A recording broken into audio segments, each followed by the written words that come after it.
വർഷങ്ങളായിട്ട് നീണ്ടു നിൽക്കുന്ന പല ചികിത്സകളും എടുത്തിട്ടും മാറാതെ നിൽക്കുന്ന നിങ്ങളുടെ മൈഗ്രെയിൻ നമുക്കൊന്ന് മാറ്റിയെടുത്താലോ?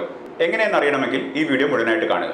ഞങ്ങളുടെ ഹോസ്പിറ്റലിൽ മൈഗ്രെയിൻ ചികിത്സയ്ക്കായിട്ട് വരുന്ന പല വ്യക്തികളും നമ്മളോട് തുടക്കത്തിൽ തന്നെ പറയുന്ന ഒരു കാര്യമാണ്, ഡോക്ടറെ 17-18 അടവ് നോക്കി, ഇനി പോകാത്ത സ്ഥലങ്ങളില്ല, ഇനി അമ്പലങ്ങളും പള്ളികളും മന്ത്രവാദം പോലും പരീക്ഷിച്ചു കഴിഞ്ഞു, അവസാനമായിട്ടാണ് ഡോക്ടറുടെ വീഡിയോ കണ്ടപ്പോൾ ഡോക്ടറെ കാണാൻ തോന്നിയതെന്നും ഇവിടെ വന്ന് ചികിത്സയ്ക്കായിട്ട് ശ്രമിക്കുന്നതെന്നും പറയുന്ന ആളുകൾ കൃത്യമായിട്ട് രോഗനിർണയം നടത്തിക്കൊടുത്ത് കൃത്യമായിട്ടുള്ള മരുന്നുകൾ കൊടുത്ത് ചികിത്സിക്കുമ്പോൾ അവർക്ക് നല്ല ആശ്വാസം ലഭിക്കുന്നതായിട്ട് പറയാറുണ്ട്.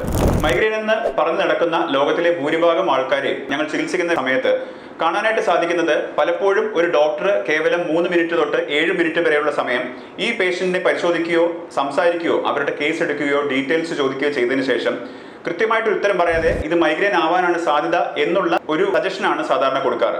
ഇതിന് ബദലായിട്ടാണ് ഞങ്ങൾ നിങ്ങൾക്ക് ഓഫർ ചെയ്യുന്നത് ഒരു ഡീറ്റെയിൽഡ് ആയിട്ടുള്ള രോഗനിർണയ പ്രൊസീജിയറാണ്. അതായത് ഒരു ഡയഗ്നോസ്റ്റിക് പ്രൊസീജിയറാണ്. കൃത്യമായിട്ട് എന്താണ് രോഗമെന്നും അതിന്റെ മൂലകാരണം കണ്ടെത്തി ചികിത്സിക്കുന്ന ആളുകൾക്ക് കൃത്യമായിട്ടുള്ള ചികിത്സ ഏറ്റെടുക്കുകയാണെങ്കിൽ, കൃത്യമായിട്ടുള്ള മരുന്നുകളും അത് കൃത്യമായിട്ടുള്ള അളവിൽ കഴിക്കുകയുമാണെങ്കിൽ ഏറ്റവും എളുപ്പത്തിൽ ഫലം കിട്ടുന്ന, അല്ലെങ്കിൽ ഏറ്റവും എളുപ്പത്തിൽ മാറ്റിയെടുക്കാനാവുന്ന ഒരു രോഗം തന്നെയാണ് മൈഗ്രെയിൻ എന്ന് മനസ്സിലാക്കുക. പല വ്യക്തികളും ദൂരെ കൂടുതൽ കാരണവും അതല്ലെങ്കിൽ സമയക്കുറവ് കാരണമോ ഇവിടെ വരാനായിട്ട് സാധിക്കില്ല എന്ന് പറയുകയും, ഡോക്ടറെ ആ മൈഗ്രെയിൻ ഉള്ള മരുന്ന് 2 പാക്കറ്റ് എൻ്റെ വീട്ടിലോട്ടൊന്ന് കൊറിയർ അയക്കണം എന്ന് പറഞ്ഞിട്ടും ഞങ്ങൾ ഒരുപാട് മെസ്സേജുകൾ ലഭിക്കാറുണ്ട്.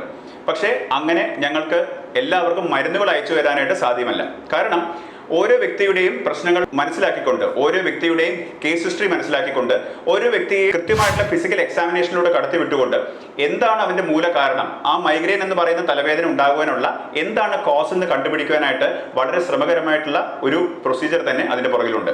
ഏകദേശം 3/4 മണിക്കൂർ തൊട്ട് 1.5 മണിക്കൂർ വരെ നീണ്ടു നിൽക്കുന്ന കേസ് ടേക്കിങ്ങും അതിനുശേഷമുള്ള വിശദീകരണങ്ങളും കഴിയുമ്പോഴാണ് നിങ്ങൾക്ക് നിങ്ങളുടെ രോഗാവസ്ഥ എന്താണെന്നും ഇതിന് എങ്ങനെയാണ് ചികിത്സിക്കേണ്ടതെന്നും എന്തൊക്കെ ചികിത്സ എടുത്താൽ അതല്ലെങ്കിൽ എന്തെല്ലാം കാര്യങ്ങൾ ശ്രദ്ധിച്ചു കഴിഞ്ഞാൽ നമുക്കിത് മാറ്റിയെടുക്കാനാവുമെന്ന് നിങ്ങൾക്ക് മനസ്സിലാവുകയുള്ളൂ.